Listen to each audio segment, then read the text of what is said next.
Hello, everybody.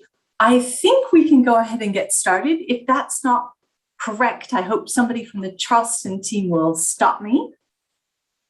Let's get started then. Welcome, everybody. It's really great to be with you in this virtual hybrid space. Welcome to this Neapolitan session. Our aim is to get you to sit up and think anew about digital preservation, particularly if you think that this is a problem solved. There are lots of strategic challenges. This graphic is from the Digital Preservation Coalition. It publishes a list of digitally endangered species, a crowdsourced exercise to identify information at risk. Published research information and information stored in the cloud are both listed as vulnerable species, subject to being made extinct unless they are preserved through good practice to lower that risk. And today we're going to hear from three expert speakers who are going to talk about the cutting edge, the issues and opportunities to protect vitally important research information. We have Denis Galvin from Rice University, and then we'll have Vida Damijonaitis from the American Medical Association, and Gaëlle Béquet, the director of the ISSN International Center. They're supported by me and by Courtney McAllister, who's actually in the room for those of you participating in person. And please let Courtney know if you have a question, put something in the chat, and let's get a conversation started. So without further ado, let me hand over to you, Denis. Thanks very much indeed.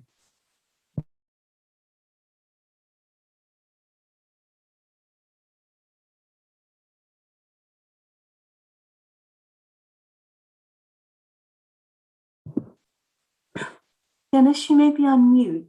Sorry. Thank you. I pride myself in never doing that.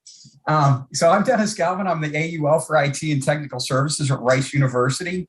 I would like to say I'm not the head of Digital Scholarship Services, which takes care of our IR and our dark archive, nor am I the head of Special Collections, which creates and manages our digital assets. So if there's questions in those areas, they are not really something I can answer. My role has historically been it's been operational, and that's somewhat true in regards to digital archiving. I've worked on digital archiving projects at all kinds of different levels, from collecting digital assets and storing them to just moving servers around. I've been at the Rice Library for about 17 years, and I've worked on digital archiving pretty much the whole time.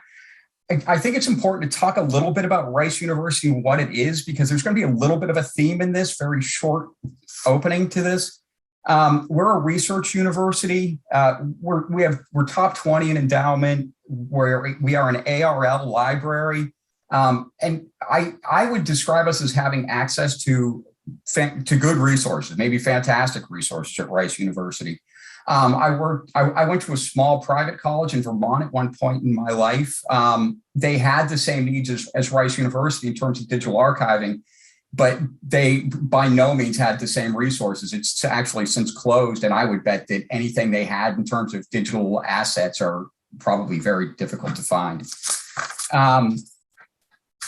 Just to talk a little about what digital preservation is, I've seen it defined a lot, so I don't really want to belabor that. But it is managed, it is continuous, it's distributed. The last one of that, I kind of go, okay, you might have a digital preservation strategy that's a little bit less distributed. It's possible. What are your resources available? And just a quote I found that I thought talks a little bit about what is a strategy for digital preservation. It's worthy to note that there are no specific approaches on which digital preservation strategy to implement and how to implement it. And I would put that in my own words as digital preservation is likely to take on different forms based on the assets involved and the available resources. So what do we do at Rice University? We have an IR, which is DSpace. It's got 6 terabytes of data in it. We have a dark archive. which are digital assets, which are not available easily to the public. We can get at them if we need to, if you came into our research, the Woods and Research Center. And that's going to be our main preservation strategy for our digital assets. We are a member of LOCKSS. We've been a member of LOCKSS for 15 years. I have always worked on that project. When we started on LOCKSS 15 years ago, they sent a Linux distribution on a CD to us, and we put it into a PC, and you installed Linux, and it had LOCKSS, and you were off, and you were digital archiving. It didn't take long before that PC filled up. We bought a server. It didn't take long before that server filled up with data. We bought an external hard drive for it. It didn't take long before that server filled up with data. We have since purchased another server, and that server currently is filled up with data. We are in the process of buying another server, which is going to be about 70. The current server is about 20 terabytes. The next server is going to be about 70 terabytes, which is probably a little bit small. But it fits into our scheme a little bit better than looking at off-brand Micro Center types of servers. We also do GPO locks here, and I know a little bit less about that. We have been a member of CLOCKSS, since the very beginning, and we have a CLOCKSS archival server, and that's really it's just a storage server. And we also have a CLOCKSS ingest server, which I would describe as a web crawler with fetching capabilities. And I have ran it to pull in assets before. So I want to talk about digital strategies and maybe different ones based on the situation. We have an IR and a darchive. They are both located in a cluster-based storage array in our data center managed by Research Computing. All right, so that's not digital archiving. It sits in our data center.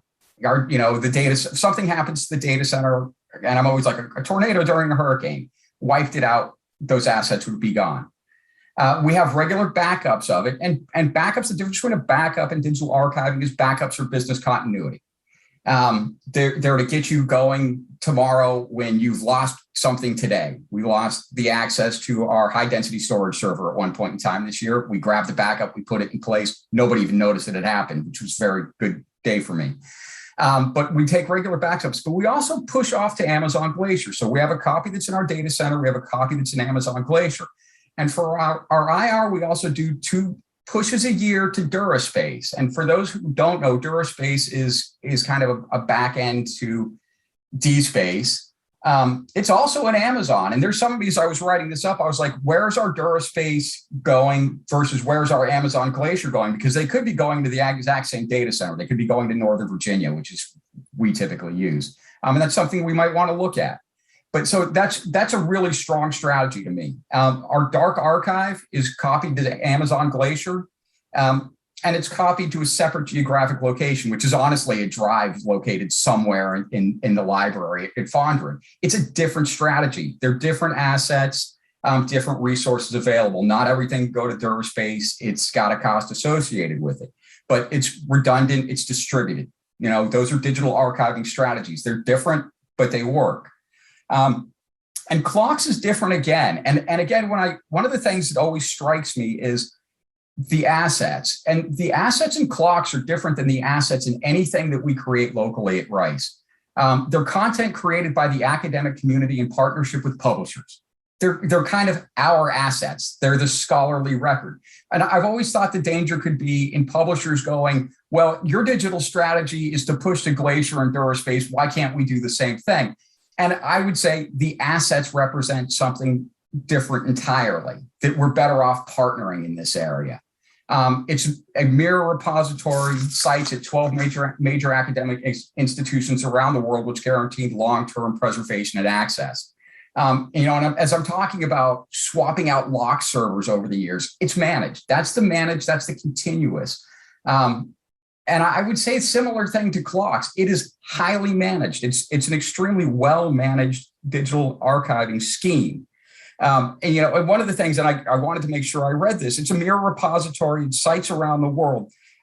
This form of archiving is resistant to threats from potential technological, economic, and political failures. It's again, different assets, different strategies, different resources. And again, that's just to summarize, different assets, different strategies. And I will stop sharing now. Horses for courses, as we call that here in England. Dennis, thank you very much for that. Without pausing, Vida, over to you, please.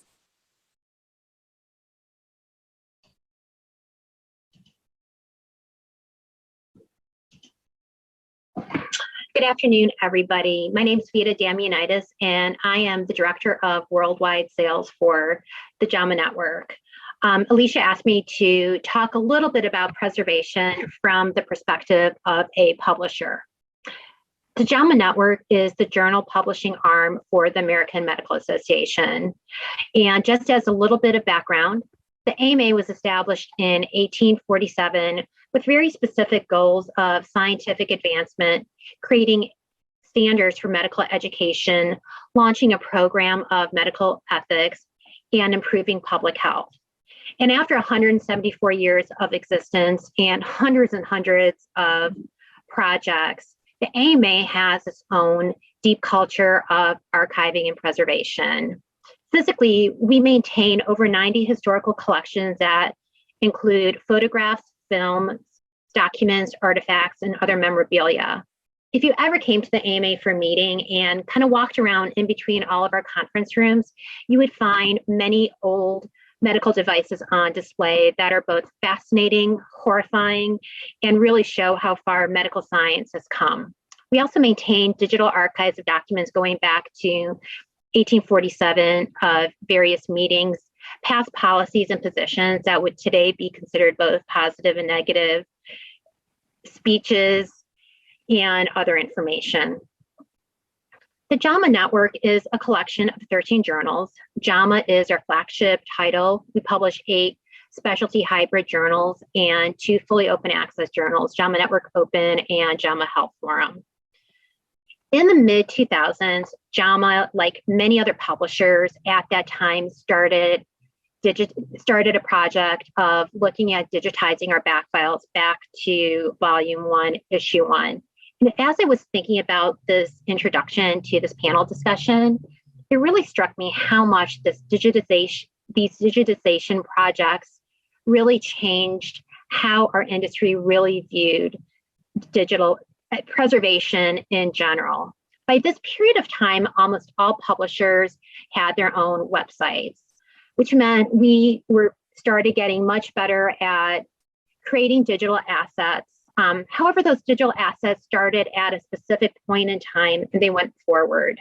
Entities like CLOCKSS and Portico were coming into existence, and slowly publishers were beginning to start working with these entities and depositing this content as it was published for preservation.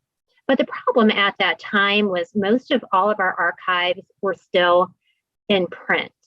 The AMA has always maintained at least a single print copy of every issue published in its own assets. And we're really very dependent on libraries around the world for maintaining print copies in their collections. But there was a really big problem with that, in that as new content was being published, some of that old content was being sent to remote storage facilities, and it was really inaccessible to end users. So we were pretty confident that our content would be preserved in many institutions around the world in perpetuity. But the problem was, even though that content would exist in perpetuity, it was really not accessible. And these digitization projects across publishers really changed that. Not only were publishers able to make really thousands of years of cumulative content currently available to customers at that time, they're also able to start depositing that content in these long-term preservation repositories to really ensure that that content would be accessible in the future. Today, I think everyone really looks at preservation very differently. Any publisher that currently works with institutional customers knows that customers licensing publisher content very often require long-term preservation for that content. Open access is obviously growing quickly in our industry, and many funder mandates are also requiring robust long-term preservation of research articles. And one thing I really want to stress to everyone, open access does not equal preservation. Just because content is published on an open access basis, it does not mean that content is going to be available to the public in 10 years, much less than a year. If a publisher cannot financially maintain their publishing operations or maintain their electronic platforms that content sits on, unless they've made arrangements to make sure that content is preserved long-term, that content could disappear at any day. For the JAMA Network, the JAMA Archives family of journals, as we were known at the time, joined CLOCKSS in 2006. We were one of the early adopters of CLOCKSS, and while we certainly did not expect it at that time, in 2012, we had to approach CLOCKSS and request the trigger of Archives of Family Medicine and JAMA Francais. Archives of Family Medicine ceased publication in 2000 and JAMA Francais in 1998.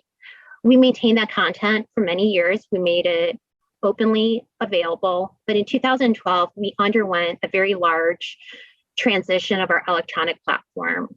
That meant a complete redesign of both the front and back end of all of our journals.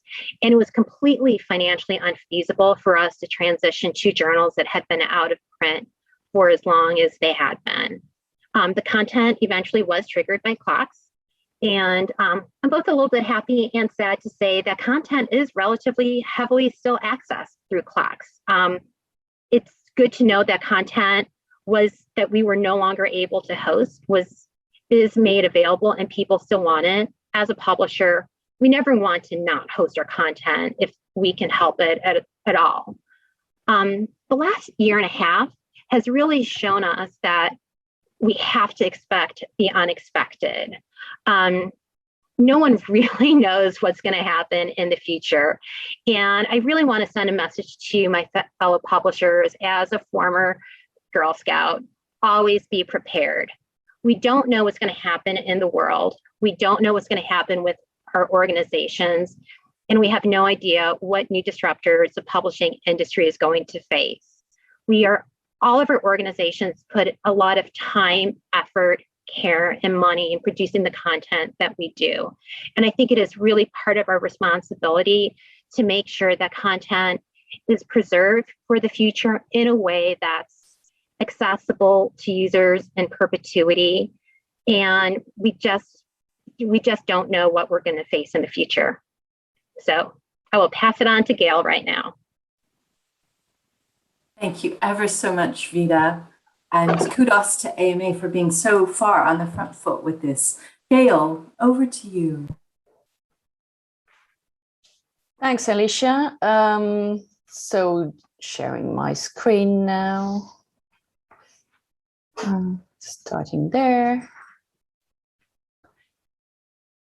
Well, first of all, thank you very much for inviting me to introduce the ISSN International Center's activities regarding the digital preservation of journals, because that may come as a surprise, actually, that the ISSN International Center is involved with preservation. But I just want to start with saying a few words about the ISSN, its network, the ISSN International Center. I will talk about Keepers Registry, mention also two studies that are very important for the preservation of open access journals, and I'll mention Project Jasper.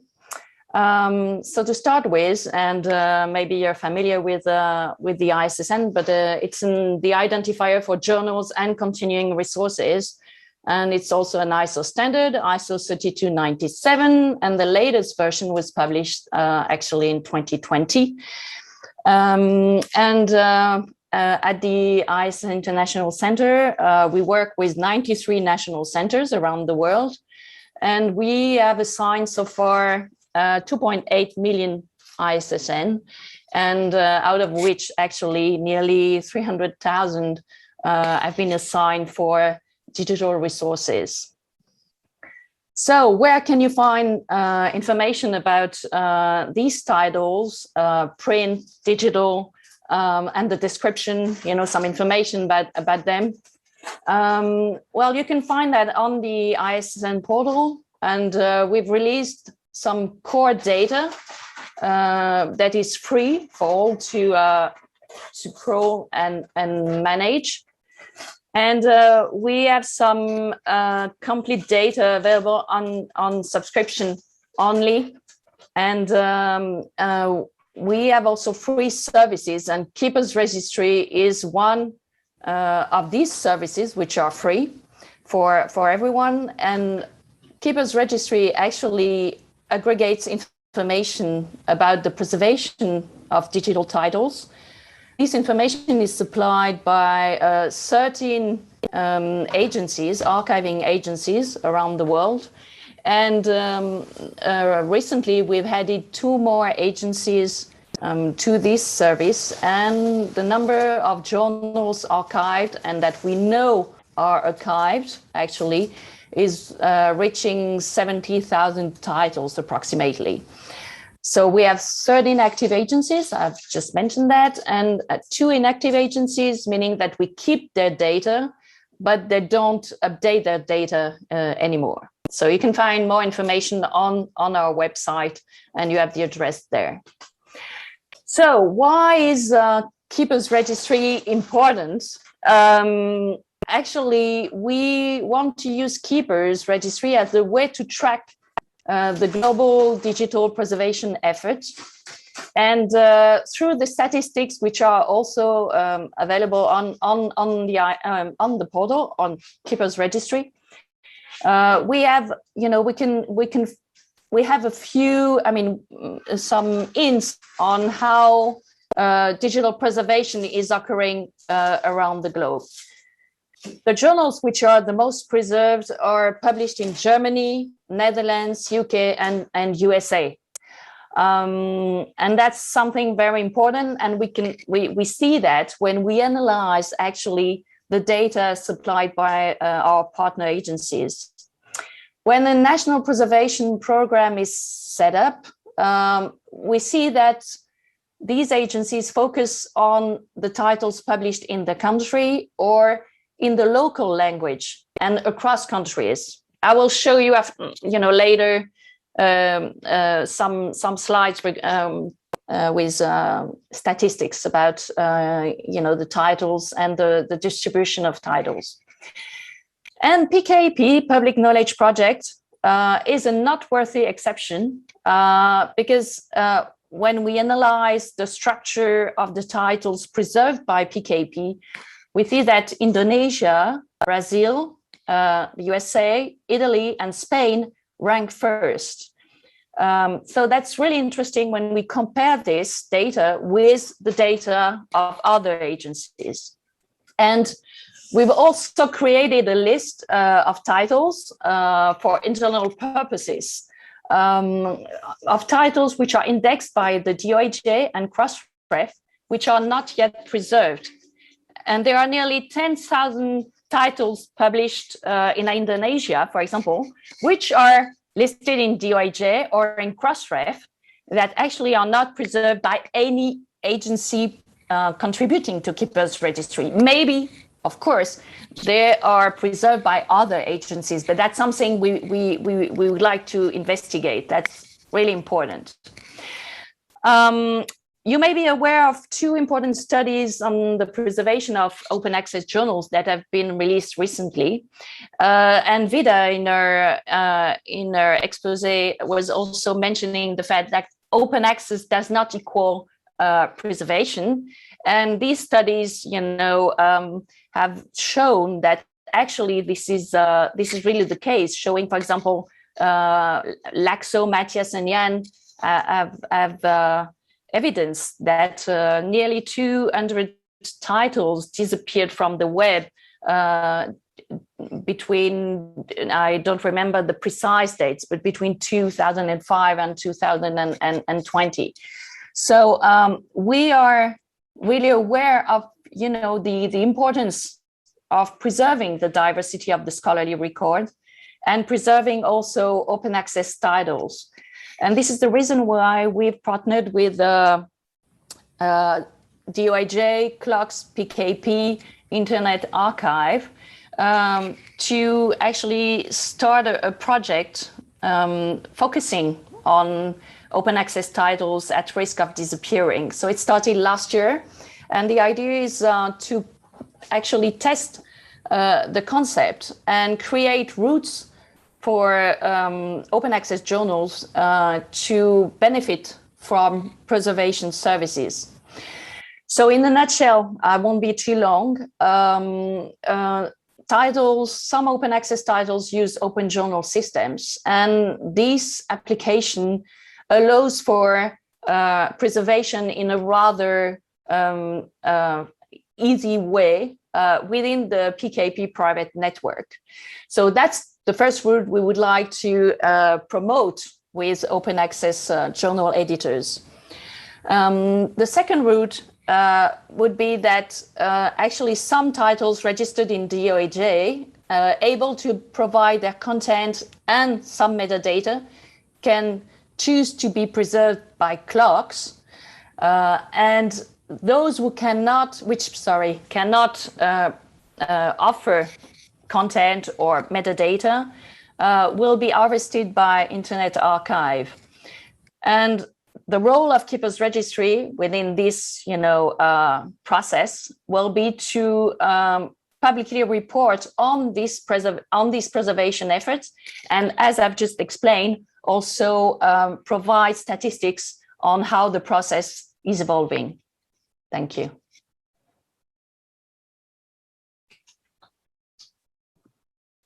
Gaëlle, thank you ever so much. And let me just emphasize one of the key messages in Gaëlle's presentation.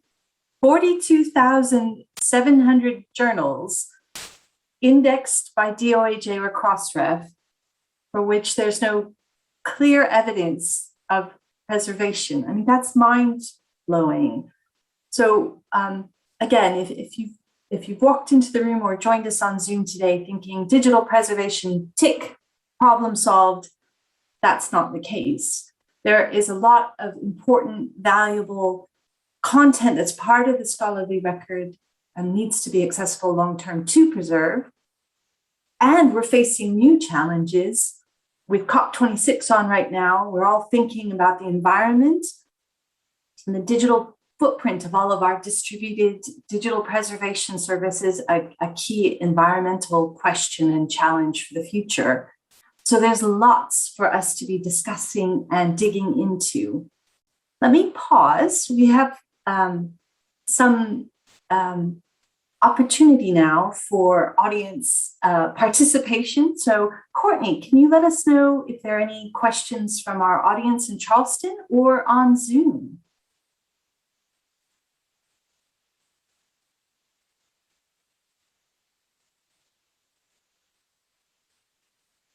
If not, I've got a cheeky question for our panelists.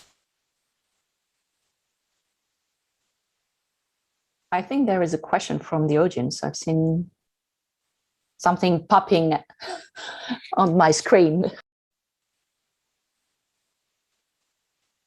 Can you see who it's from, Gaëlle? Terry Wheeler. Okay, and can you see what the question is? Oh, she has only raised her hand. Karen, are you able to unmute yourself? Do we need to unmute you?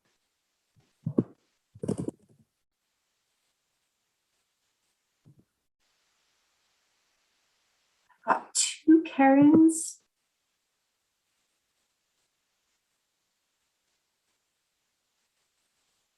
Who I've invited to unmute. There are others with their hands up. I can't see you, so maybe drop something in the chat for Courtney.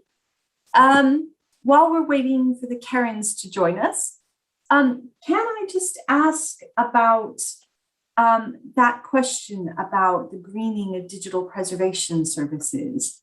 Is that something that we have made much progress in solving? Or is that a future frontier in strategic preservation issues? What do you three think?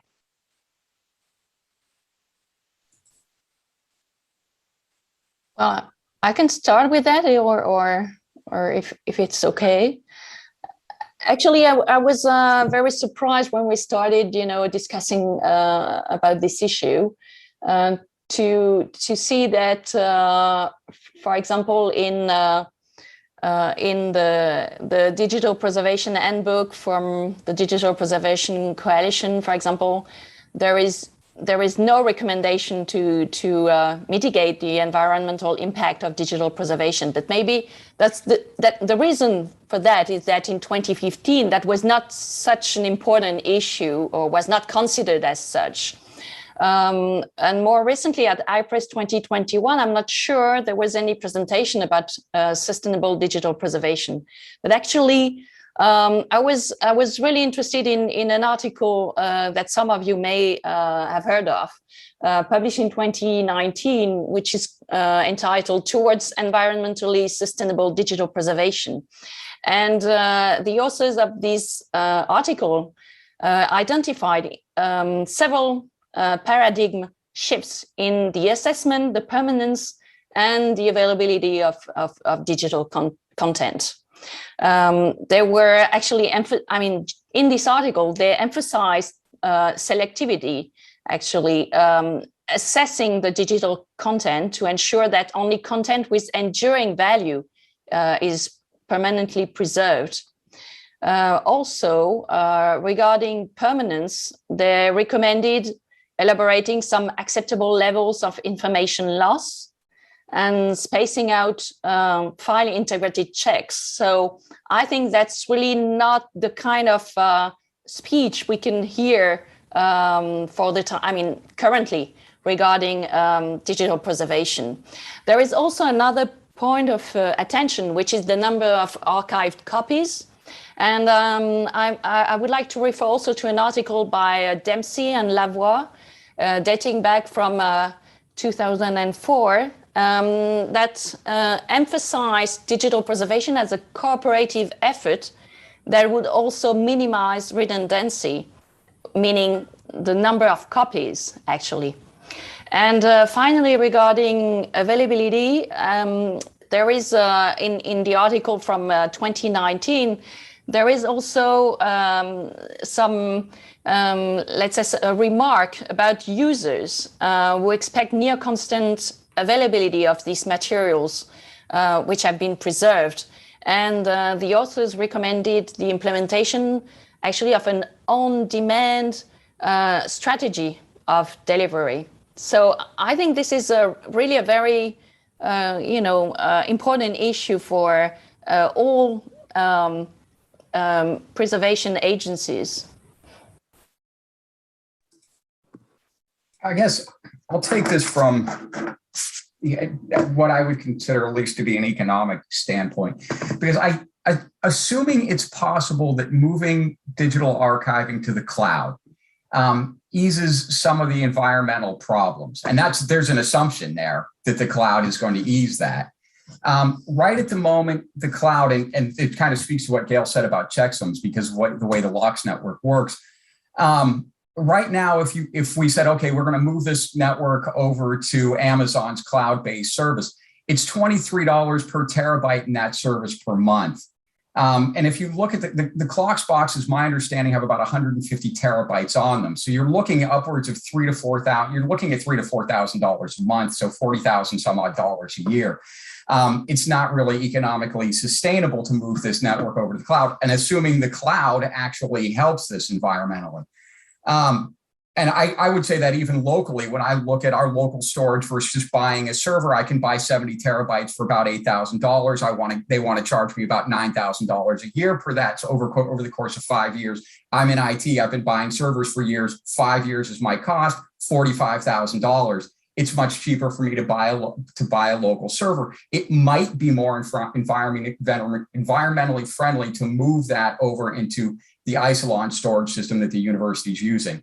I'm not bringing in Amazon Glacier at all into this, because I think that's also another question, because it's much cheaper. but it's hard to say how it works. And it speaks to what Gaëlle said about checksums, because the LOCKSS network is an active network.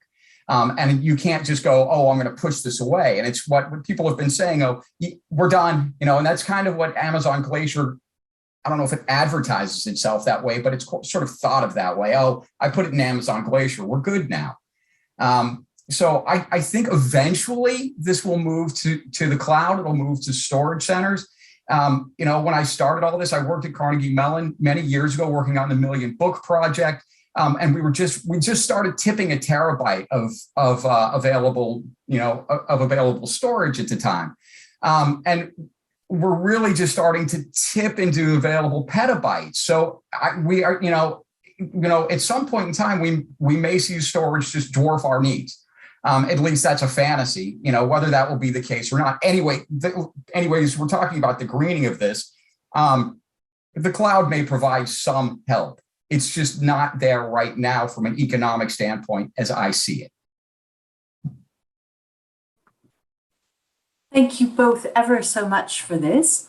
We have a question from the Pathable platform, and that's about ways to spread awareness of these issues on campus and in everyone's daily practice. So a couple of ideas off the top of my head. NASIG has a digital preservation committee. And if you navigate to the NASIG website and look for digital preservation, they have a model preservation policy that's out for consultation right now. This is aimed at university libraries or other organizations who want to put in place, perhaps for the first time, or to refresh an existing digital preservation policy. That's a great place to get started. Second, a library that is licensing or purchasing or paying to publish in journals or books can be very powerful by requiring evidence that the content is preserved in some sort of facility. That's a really tangible step you can take. But panelists, what are other ways to raise awareness, to build champions, to take tangible steps to solve some of these preservation problems?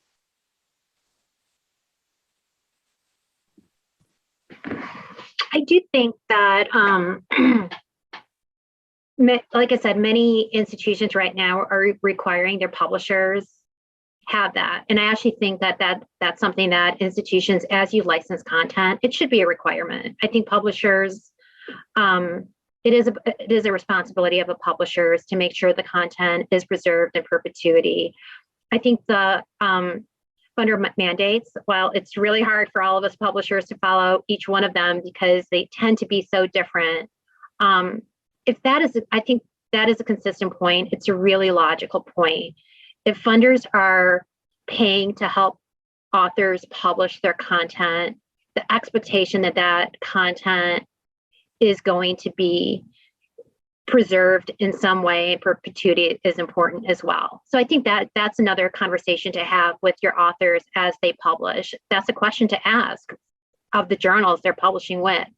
Are you what have you done to make sure the content is being preserved? Brilliant suggestion.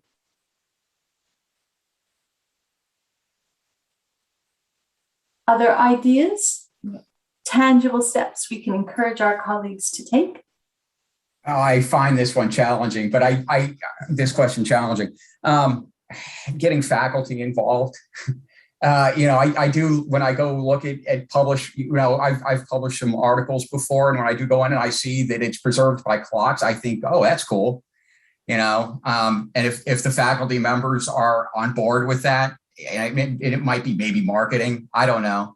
I kind of, again, I think of myself as a little more operational. So again, I find that question a little bit challenging. Marketing locally, get faculty involved. Excellent. If there's anybody here who would like a webinar or a discussion facilitated on campus, I'm sure we can help pull together some people who are passionate about this topic to get that conversation started. Very happy to help you in any way, shape, or form. Cool. Now we have 5 minutes, so if there are any other questions from the audience or Pathable, do let me know. Otherwise, we're going to perhaps tackle that question of geographic diversity that Gaëlle began raising in her fascinating talk. Oh, Gaëlle? yeah, thank you, Alicia. Do you want? Can I share my screen, because I mentioned a few in my first slide deck. I mentioned the fact that we had some statistics and that we were using Keepers Registry to track the global digital preservation effort. And I think it's important to actually have a look, for example, at the distribution. I would start with CLOCKSS, Alicia, at the distribution of preserved titles by place of publication. And maybe it's a bit too small. I'm sorry for that, but I can share those if needed.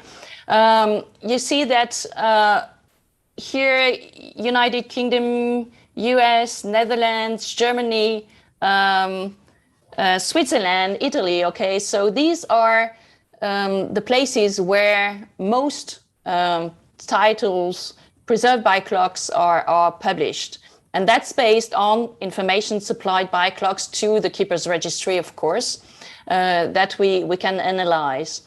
And I was mentioning the fact that when there is a national program, you can see that, for example, Gallica, which is the digital library of the National Library of France, mostly preserves French titles. I mean, titles, serials, journals published in France. And then comes those published in Belgium, in Madagascar, in the Réunion Island. So you see there is here a kind of cluster of French-speaking journals which are preserved by Gallica, and that's also the case. But I haven't put the statistics in my slides for Rede Cariniana, for example, in Brazil. When you have a look at the Library of Congress, you see that here again, UK titles are the most represented, then US titles, Germany, Netherlands. So the same, well, more or less, I mean, the same ranking between titles and countries. And Portico, also, most titles are from the US, from UK, Netherlands, Japan. Japan, that's a bit different from other agencies. But I guess also the reason for that is that these big, archiving agencies work also with big publishers, and big publishers are based in UK, US, Netherlands, Germany. So this explains that, actually. But then we have a very interesting, distribution. And I mentioned the fact that Public Knowledge Project is also the organization that promotes open journal system. And through open journal system, actually, journals, I mean, those journals that use this application can in a very automatic way, let's say, preserve journals. So I have their journals preserved. So we see here that, for example, Indonesia comes first, and that's really interesting, because we know that there has been a real boom regarding scholarly publications in Indonesia, because there was a law passed 2 or 3 years ago requiring every academic department in Indonesia to publish or to start publishing their articles produced by their faculty. So I think it's really interesting to see that here. Of course, the number of journals preserved is not that big. I mean, it's approximately 350 or a bit more, but that's a start, I would say, and that's really important. So I've mentioned the fact that it's important to preserve the diversity of the scholarly record, and also on the Keepers Registry webpage, you can find very interesting information regarding the overlap of titles published by various agencies. So please go there and have a look at that. Gaëlle, that is the best way to end. If there are any people out there in the audience that are library information students, the Keepers Registry, a treasure trove of free data, and there's a PhD thesis in there waiting to be written. Thank you, Denis, Vida, Gaëlle, very much indeed. Absolutely terrific presentations, and I know it took you a great time to prepare and a lot of thought. So thank you on behalf of the entire audience, and thank you all for participating. Thank you, Courtney, and see you all again soon, I hope. Thank you, bye.